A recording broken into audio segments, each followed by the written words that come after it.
Welcome back, everybody. Today, I'm going to teach you how to find your Jotform submission ID. This unique identifier is essential when you need to track, reference, or troubleshoot specific form submissions, making it much easier to manage your data and communicate with support if needed. Also, if you're interested in business tools that could improve your workflow, I've dropped a few links in the description down below. Let's get started. First, open your web browser and navigate to jotform.com. Once the page loads, enter your login credentials to access your account. This will bring you to your Jotform dashboard where all your forms and submissions are stored.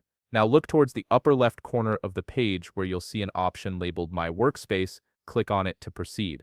This section serves as your central hub for managing all your forms and their related data. Next, click on My Forms to view your complete list of forms. From here, locate the specific form you want to work with and check the box next to it.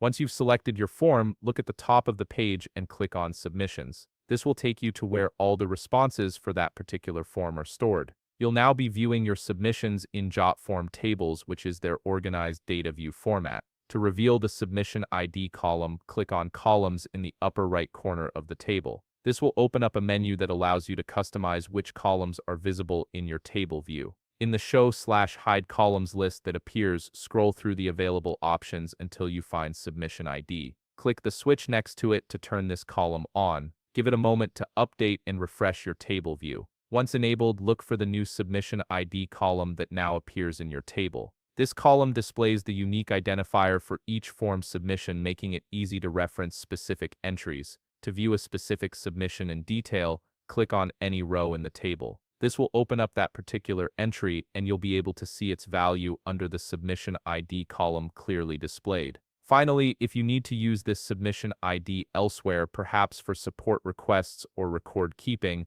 simply copy the number shown in the Submission ID column. You can do this by highlighting the number and using your standard copy command. And there you have it. You've successfully located and accessed your Jotform submission IDs, giving you better control over tracking and managing your form responses. If you found this video helpful, please leave a like, subscribe, and see you in the next video.